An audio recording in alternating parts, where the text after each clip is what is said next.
Before we get into the video, could everyone please subscribe to my channel? Thank you so much. Before you judge me, let me tell you how I got here. On my 62nd birthday, I thought I was going out to lunch. I wore my best sweater and even did my hair. But instead of cake and laughter, I was handed a suitcase and abandoned. That was just the beginning.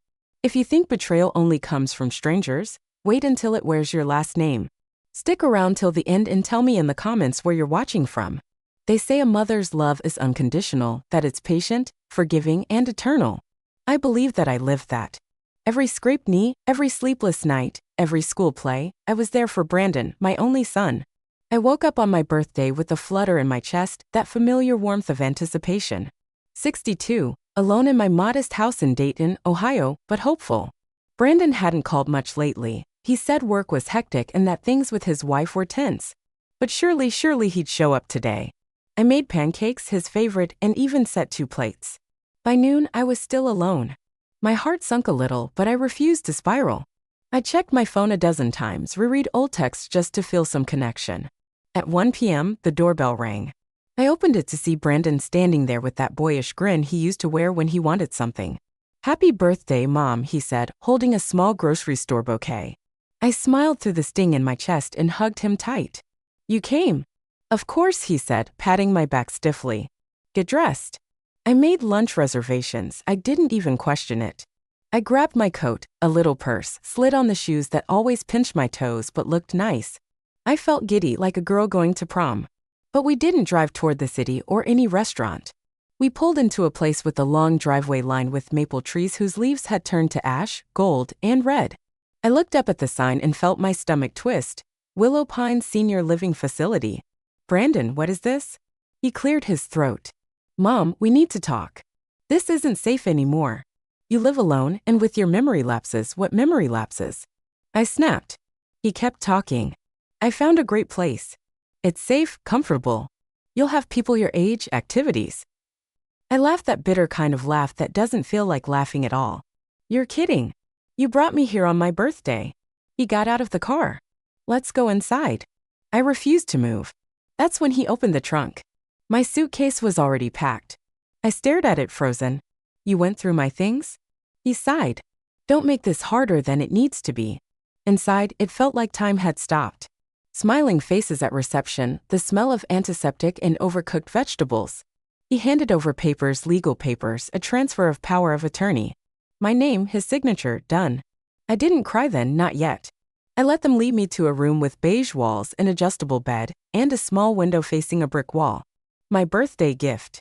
I sat on the edge of the bed with my coat still on, feeling the cold seep through my bones. No cake, no candles, just silence. Hours passed.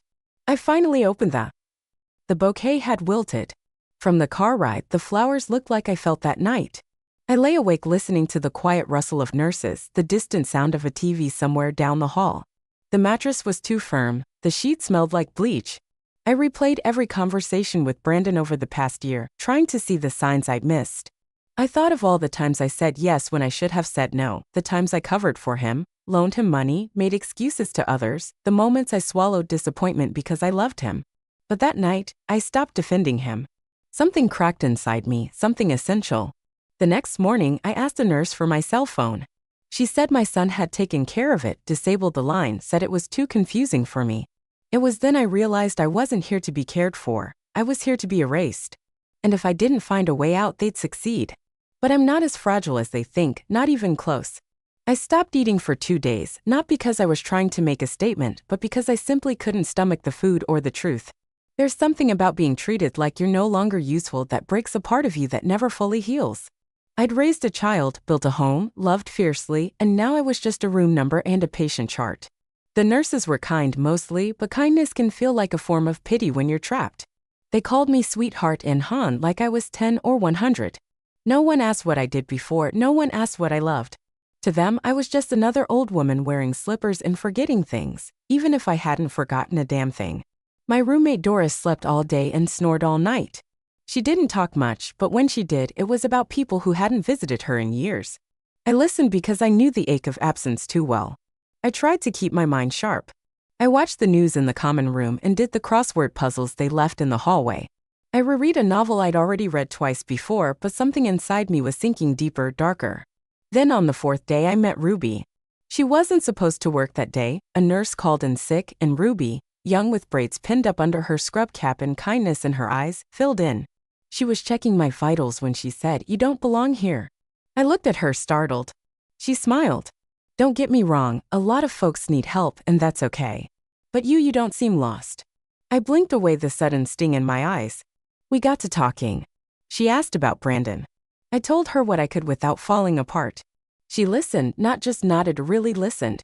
Later that day, she came back with something in her hand. "This belonged to Mr. Henley, a resident who passed last week," she whispered. "We found it tucked inside a Bible. No one claimed it." It was a lottery ticket, folded, a little yellowed and dated 2 weeks earlier. I chuckled, dry and brittle. "And you want me to try my luck?" She winked. "Hey, the world owes you something." I didn't plan to do it, not at first. It felt silly, but boredom and desperation are strange bedfellows. That night, I waited until the hallway was quiet, used one of the facility's ancient desktops in the lounge, and typed in the numbers. My hand froze, my eyes scanned the page again and again. "Is it a million?" I covered my mouth with both hands. I looked around, no one was there. The silence that followed was deafening. It wasn't joy I felt, not at all. It was fear, pure electric fear. If Brandon found out, if anyone found out. I printed the confirmation, folded it small, and tucked it inside my bra. The next day, I called Ruby aside. "I need to talk to someone privately, someone legal." She didn't ask why, she just nodded. Ruby knew someone, a volunteer attorney who came by twice a month to help seniors with wills and such. I waited with my heart pounding until he arrived that Friday. His name was Aaron, young, sharp, and most importantly, discreet. We sat in the tiny break room. I slid him the lottery confirmation and whispered, "Can you help me disappear?" His eyebrows rose, but he didn't flinch. "We'll need to move fast," he said. The next hours were a blur: paperwork, notarizations, financial transfers, a new phone, a temporary mailing address. He contacted an independent financial advisor who set up a blind trust. My name was nowhere visible. Brandon would never see a cent. I signed a new will, leaving everything to charity, just not yet disclosed. Brandon had already signed away my life once. I wouldn't let him do it again. Ruby hugged me on the night I left. "Don't forget us when you're free," she whispered. I didn't cry, I couldn't. I slipped away just before dawn, wearing clothes that weren't mine, carrying a duffel with only the essentials. They thought I was senile, broken, alone, but I was about to become a ghost with $1 million. Let them look for me, they'd never see me coming. The bus ride out of Ohio was long, quiet, and cold. I sat near the back, hood up, sunglasses on, clutching that duffel like it held my soul. In many ways it did. I didn't know exactly where I was going. All I knew was that I had to get far enough that no one could find me. Not Brandon, not his wife, not the lawyers he'd likely already called. Aaron had helped me purchase a modest house under a new trust name in rural Tennessee, something off the grid but livable. No cameras, no neighbors too close, just enough distance between me and the life I was leaving behind. When we crossed the Kentucky border, I exhaled for the first time in hours. Freedom had a taste, and it wasn't sweet, it was metallic, like blood and fear. The house was nothing fancy, a single-story brick structure with chipped paint and a crooked mailbox, but it had a working heater, clean water, and most importantly, silence. Not the kind you get in a nursing home surrounded by people who've given up. This was the kind of silence that let you breathe. The next few days, I lived like a shadow. I cooked simple meals, walked to the mailbox, sat on the porch wrapped in an old quilt, watching the wind carry dead leaves. Eaves. Across the yard, I checked the news obsessively, half expecting my name to appear in bold letters. Missing woman wins $1 million. Son claims mental instability. But there was nothing. Not yet. I kept the lottery ticket in a fireproof box under the floorboard in the hallway closet. Alongside it, the new will, a burner phone, and a note addressed to whomever finds this, just in case. One morning, about a week after I left Willow Pines, the quiet shattered. A knock at the door. I froze. I hadn't told a soul where I was. I didn't even have a credit card linked to my name. My heart beat like a war drum in my chest. I tiptoed to the window and peeked. Just a delivery man, groceries, part of the arrangement Aaron had set up. Still, I couldn't shake the feeling. That afternoon, curiosity got the better of me. I created a fake Facebook profile and searched for Brandon. There he was, smiling in his profile picture like the world hadn't fallen apart. In his latest post, he wrote, "If anyone has seen my mother, Margaret Taylor, please contact me or the Dayton police. She's been missing for several days. We're worried about her safety." Beneath it, hundreds of comments poured in. Prayers, condolences, people praising Brandon for being such a good son. I laughed so hard I cried. Oh, they had no idea. None. But what truly broke me wasn't the post, it was the photo he used. It wasn't recent, it was from 5 years ago, one of the last birthdays we celebrated together. I had a sparkly party hat on and he had his arm around me. We looked happy. How easy it is to perform love in pictures. That night, I couldn't sleep. I sat in the living room, staring at the fireplace. My thoughts went in circles, and the longer I sat with them, the darker they became. I remembered every time I'd given Brandon money, every loan, every lie. I remembered how he gaslit me subtly but enough. He'd say things like, "You told me that already," when I hadn't, or "You're forgetting more and more these days." I thought I was aging poorly. I thought it was my fault. It wasn't. He wanted me to doubt myself, so when he took control of my life, I wouldn't resist. Well, I was done being controlled. The next morning, I called Aaron from a burner number. "I need you to update my will again," I said. He didn't ask why or what changes I wanted to make. I made it very clear. Brandon Taylor receives absolutely nothing, not a dollar, not a keepsake, not a memory. Done. He said, "You're safe now, Margaret." But I wasn't, not yet, because deep down, I knew something was coming and I needed to be ready for it. It started with a letter, a plain envelope, no return address, tucked in among utility bills and junk mail. I wouldn't have noticed it if not for the paper, heavier than usual, expensive. My stomach turned the second I touched it. Inside was a single sheet, a photocopy of my signature, or what looked like it. Below it, 2 others, one from my late husband, Richard, and another from Brandon. It was a loan document dated 12 years ago, a dubious personal loan taken out in both Richard's and my name. My name's the bank's logo was real, so was the notary stamp, but I'd never signed that paper. Never. I sat down on the worn sofa, the letter trembling in my hands. The document had my handwriting down to the loop in the G of Margaret, but something about it was off, too clean, too practiced. My husband would never have hidden a loan like that, and Brandon, he never said a word. I pulled out the fireproof box and retrieved the older file folder Aaron had helped me compile, a collection of past financial documents we salvaged before I left. Inside, I found 3 more forms, all with my forged signature. A cold realization slithered through me. Brandon had been stealing from me and Richard for years. It explained the strange tension in our final years together, the way Richard avoided certain financial topics, how we suddenly had less, how Brandon always seemed to need money for an emergency but drove a newer car every year. The quiet arguments at night I thought were about work, the canceled vacation plans, the bad investments I blamed on aging, the market, a general turn of luck. But it was Brandon all along. I didn't cry, not this time. Instead, I opened my laptop and began digging deeper. Over the next 3 days, I pieced it all together. Brandon had falsified several loan documents using Richard's social security number and mine. The amounts varied, though others had been quietly rolled into debt collections. Richard must have covered most of it before he died, taking the shame with him. But one account still active showed a ballooning balance of over thousands, and it had defaulted under my name just 3 months before I was dropped at Willow Pines. I sat in the darkness of that little Tennessee living room, the screen glowing in front of me, hands clenched so tight my knuckles ached. This wasn't just betrayal. This was theft, fraud, criminal. I reached out to Aaron again. "I have new information," I told him. "Forged documents, loans. Brandon did it." "I believe you," he said calmly. "Do you want to press charges?" "Not yet." I wasn't ready. Not because I had doubts, no, those were gone. I wasn't ready because I wanted him to feel the fear first, the silence, the not knowing.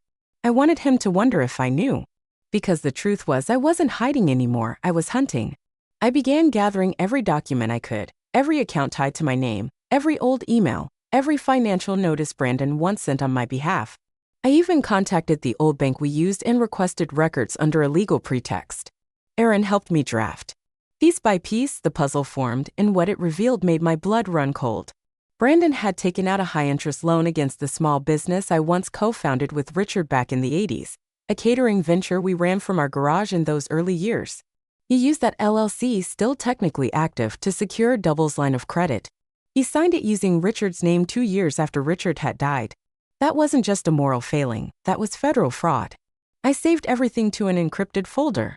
I printed a copy to store in the box beneath the floorboards. I wasn't sure how long I had because if Brandon was as desperate as I suspected, and if he had even the slightest clue that I had vanished with millions, he'd be coming for me soon. Have you ever looked at someone you loved your entire life and realized you never truly knew them? That's what it felt like scrolling through pages of documents that tied my son to a trail of deceit so long and tangled it made my stomach churn. The man I once rocked to sleep in my arms had grown into a stranger, and not just any stranger, a dangerous one. By now, I had confirmed everything. Brandon had forged my signature, lied to banks, manipulated my late husband into covering for him, and worst of all, he had done it all behind the mask of a devoted son. But the darkest truth came through a simple search buried in a public database. With a little help from Aaron's access, I found it. Brandon Taylor, currently under federal investigation for fraudulent tax filings, embezzlement, and identity misuse. Identity misuse, that one hit hardest. I clicked on the case file trembling. The details were mostly redacted, but the accusations were clear. Brandon had been creating false identities, inflating incomes, falsifying deductions, and submitting returns to siphon money through refunds. Some of those identities were deceased, some were elderly, and some were real people, including me. The IRS had flagged several returns filed in my name over the past 3 years. I had no idea. I stared at the screen, my mind in a spiral. Had he planned to take my money from the beginning? Was this the reason he was so quick to shove me into a facility and shut down my phone? It wasn't concern, it was containment. He wanted to keep me silent, disoriented, and out of the way. I pushed back from the desk, pacing the narrow living room, one hand on my chest to quiet the tremors. My own son had weaponized my identity, used my name as a tool for his schemes, and when the heat came down, he planned to put me away like a loose end in a messy story. Only now, I wasn't just the loose end, I was the one holding the thread. I didn't call the police, not yet. Instead, I started documenting everything, every lie, every loan, every forged line on a piece of paper. I printed them, filed them in manila folders, labeled them with dates. I began recording audio notes, not because I was scared of forgetting, but because I wanted my voice to be the last one in the room if anything happened to me. Then I made a choice. I mailed a copy of the entire file anonymously to the Department of Justice, not to make a statement, not yet, but to plant a seed. They'd have the evidence if something ever happened to me, they'd know where to look. Still, I couldn't stop the feeling that he knew. I started noticing cars parked longer than usual near the house. Once a man knocked on the door claiming he was doing a survey of the neighborhood. I didn't open it. I just watched from behind the curtain, phone in hand. Every ring made me jump and still I didn't run. Not this time. I made another call to Aaron. We need to finalize the trust. I told him about the will too. I want everything protected. He agreed. We set it all up in my new name with layers of legal insulation. If Brandon ever tried to claim a cent, he'd be bounced out of every court in the country. But as much as I tried to shield myself with paper and strategy, the emotional blow hit in the quietest moments. I'd sit at night and remember Brandon as a boy, his laugh, his scraped knees, the way he used to fall asleep on my chest. I'd remember the teenage years when things got harder, but I never gave up on him. The college calls, the sudden silences, the growing distance. How did I miss it? How long had he been slipping away while I kept holding on? Maybe that's the worst kind of betrayal, the one you watch unfold in slow motion, always hoping it's something else. But now I knew, and I wasn't going to let him rewrite the end of my story because for the first time in my life, I held the pen.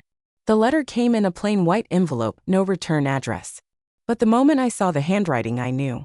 Brandon had always written in sharp, slanted strokes, as if even his pen couldn't wait to be done with whatever he was doing. Inside was a single sentence: I know what you did, and this isn't over. I read it twice, 3 times, then I laughed, not out of amusement, but because it was the exact kind of arrogance I expected from him. No, I miss you, no, where are you, just a warning or a threat. I folded the letter neatly and slid it into my growing folder of evidence. By now, I'd been gone almost 3 weeks.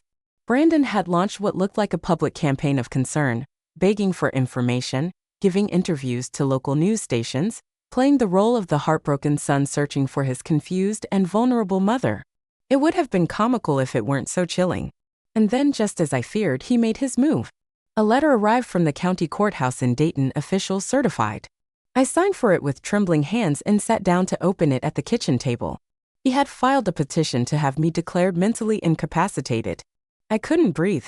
The document included statements from 2 people claiming I'd shown erratic and confused behavior over the past year. One was a former neighbor, the other his old college friend, someone I barely knew. Brandon's lawyer had submitted audio clips too, snippets of old voicemails I'd left when I was distressed, lonely, or simply venting. Chopped and edited, they made me sound unwell, unstable. He even attached a letter from a psychiatrist, one I'd never met, claiming concern over my disappearing and paranoid behavior. They wanted the court to freeze my accounts, to seize control of the trust, to drag me back. I felt like the air had been punched from my lungs. Aaron came that same night. He read everything, his expression unreadable. "We've got work to do," he finally said. "But Margaret, you need to be calm. You need to stay sharp. They're counting on panic." I nodded, too numb to cry.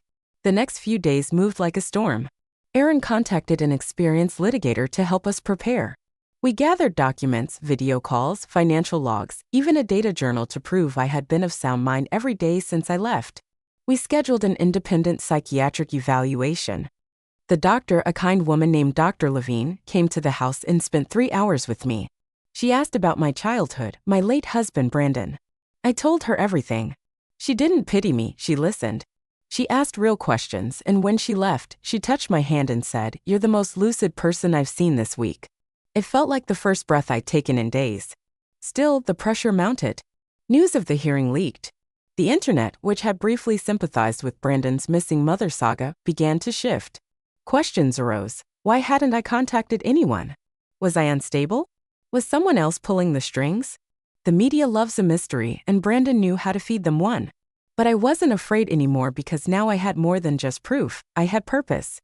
In the quiet of my small home, I began preparing a video statement. I didn't publish it yet, but I wanted to be ready just in case they silenced me. I looked into the camera and said, "My name is Margaret Taylor. I am of sound mind, and I was betrayed by the person I trusted most." I didn't cry, I didn't scream. I just told the truth because I knew what was coming, and this time I wouldn't be the one on trial.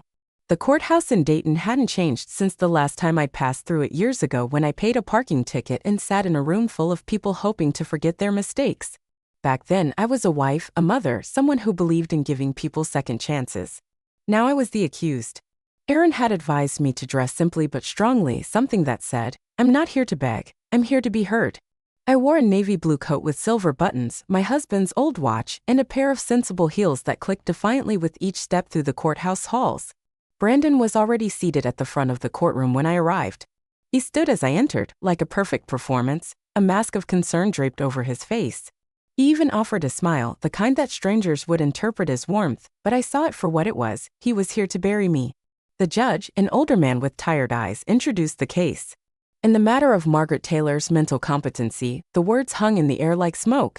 Brandon's attorney went first, a tall man with a polished voice and too much confidence. He laid it out like a script. Margaret had gone missing. Margaret was behaving erratically. Margaret was possibly being manipulated. Margaret was a danger to herself and her finances. He introduced the psychiatrist's letter, the one from the doctor I'd never met, and presented those audio clips of me, edited and spliced like a horror reel. I listened to myself sound scattered, desperate. Even unstable, taken completely out of context, I saw the judge's eyebrows rise. My hands clenched around the armrest. Then Brandon spoke. "Your Honor," he said, voice trembling just the right amount, "I love my mother. I really do. This is the hardest thing I've ever done, but I believe she's being taken advantage of. She's not herself. She's lost." That's when I stood. "Your Honor," the judge nodded. I walked slowly to the stand, pausing just enough to let the weight of my presence settle. Then I spoke. "My name is Margaret Taylor. I am 62 years old. I am not mentally impaired. I am not lost, and I am not anyone's victim." I opened my folder methodically, carefully, and handed a copy of Dr. Levine's full psychiatric report to the judge, signed, dated, and certified. The verdict: completely sound mind, no indicators of cognitive decline, emotionally stable. I watched the attorney's shoulders tense, Brandon's face twitched. Then I continued. "I have here," I said, lifting a second folder, a log of every phone call I made the week before I left, receipts for the transfer of funds to a legal trust, medical records clean, and a signed affidavit from the attorney who helped me exit the facility, stating I was lucid, logical, and in full control of my decisions. I paused. "And I also have something else, but I won't be presenting that today, not unless I need to. I didn't show the file, the one with every fraudulent signature, every stolen loan, every manipulated tax document Brandon ever touched. That was my ace. Instead, I turned to the judge. He put me in a facility without my consent, took my phone, took my freedom, and now he wants to take what little I have left. My voice, my independence, my dignity. Don't let him. The courtroom was still. Aaron sat beside me, silent but steady. His eyes met mine, proud but not surprised.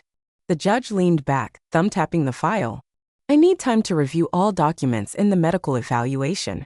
The court will reconvene in 2 weeks. 2 weeks. Brandon turned toward me as the session ended. He tried to catch my eye, but I didn't give him the satisfaction.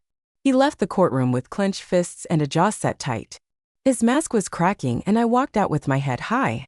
The war wasn't over, but for the first time, I knew I could win it. 2 weeks, that's how long the judge gave us. But Brandon didn't waste a single day. Within hours of leaving the courthouse, he doubled down on his public campaign. The local news ran a news segment. Missing mother reappears in court. Son fears exploitation. Brandon spoke directly to the camera, eyes moist, voice shaking just enough. I just want to make sure my mother is safe, he said. She's been through a lot. She's not thinking clearly, and I'm afraid there are people around her with bad intentions. I watched the broadcast from my living room, arms folded, jaw tight.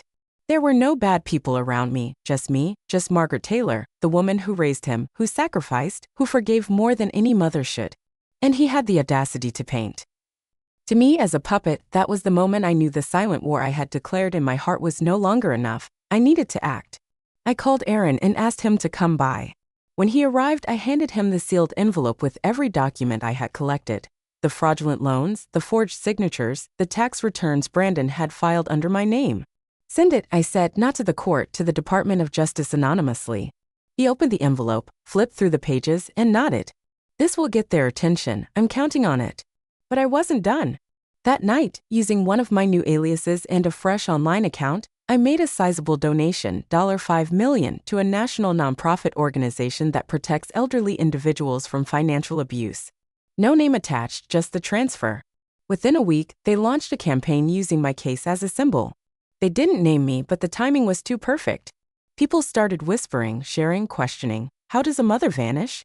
Then reappear with money, but her own son tries to lock her away.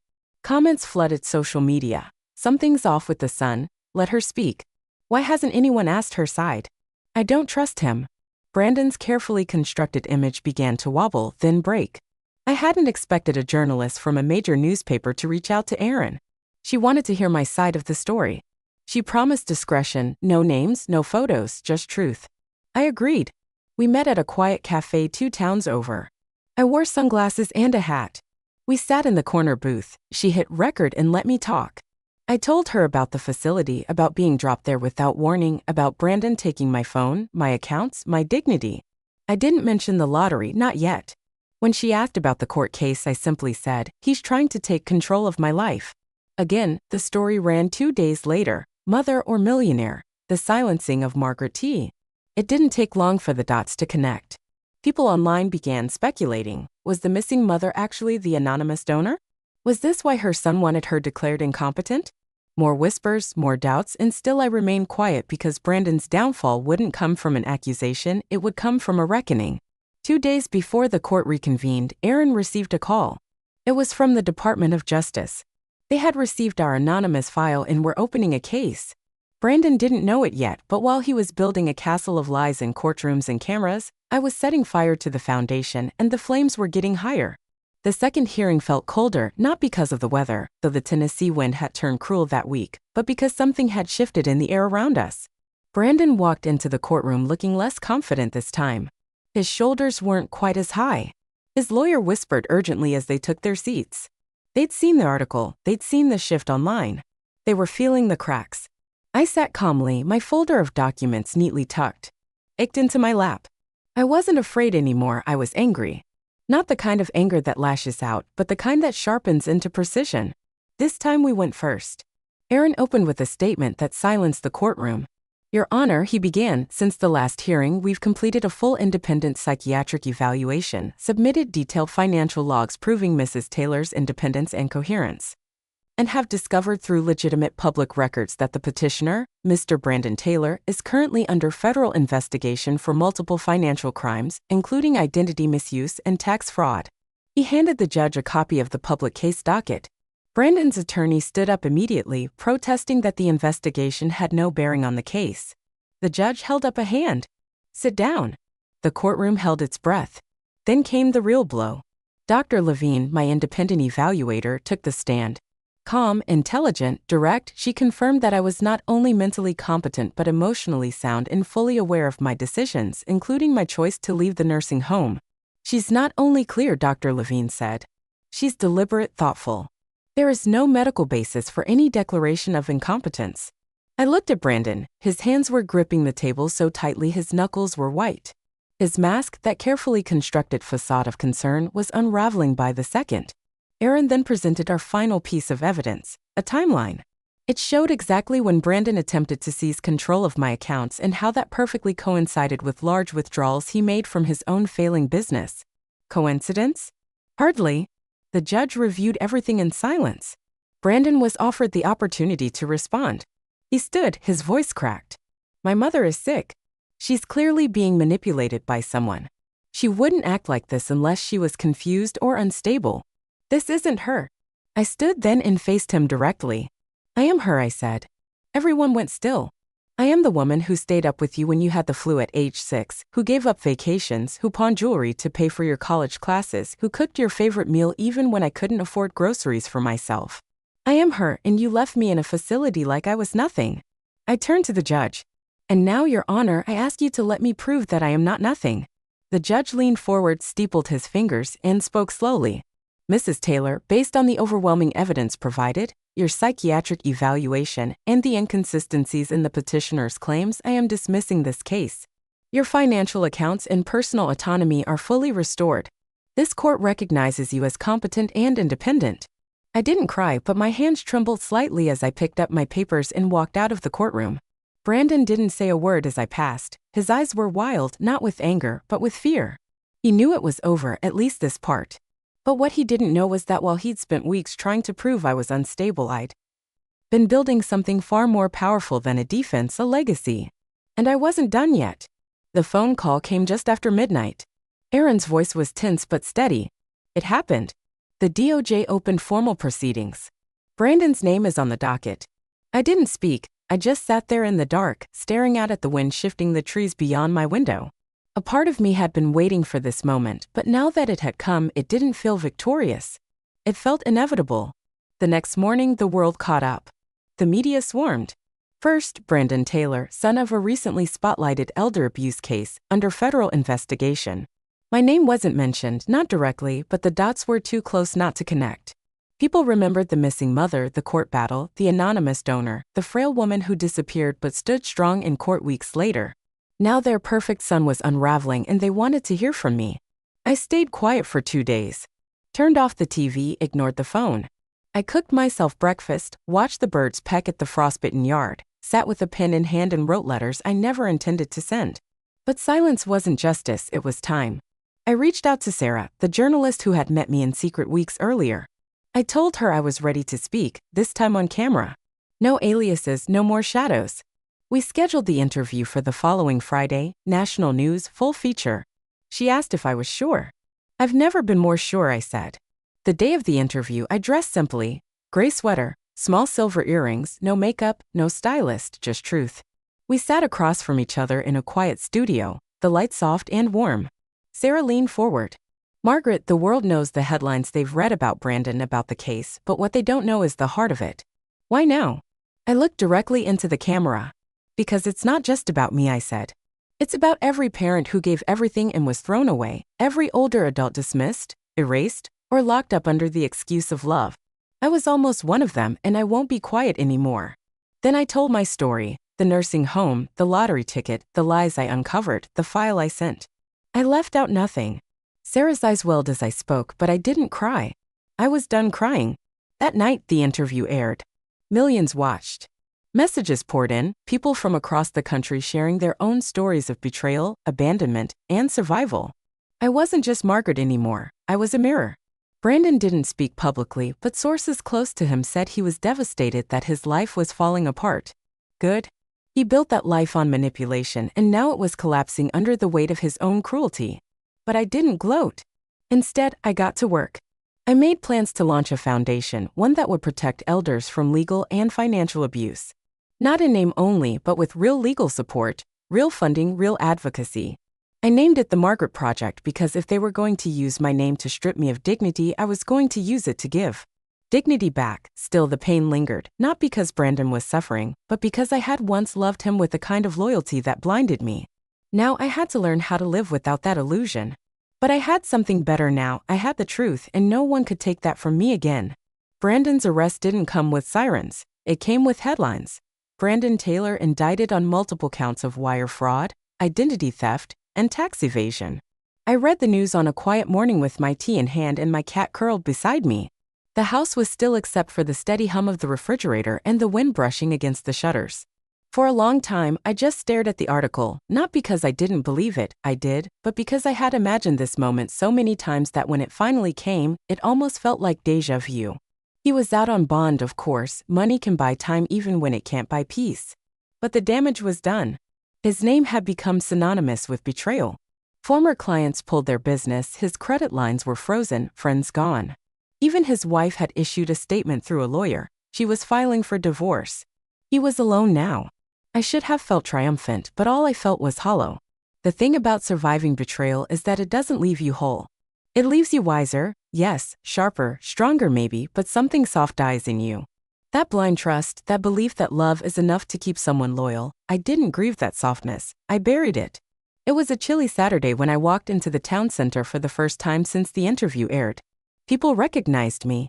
They didn't whisper, they didn't stare, they smiled. One woman, maybe in her 40s, touched my arm and said, "You gave my mom courage to leave a bad situation." A young man behind the pharmacy counter slipped a note into my prescription bag. "My grandma says thank you." I didn't seek this attention, but it came gently, like sunlight through heavy clouds. Aaron stopped by that afternoon. They offered him a deal, he said.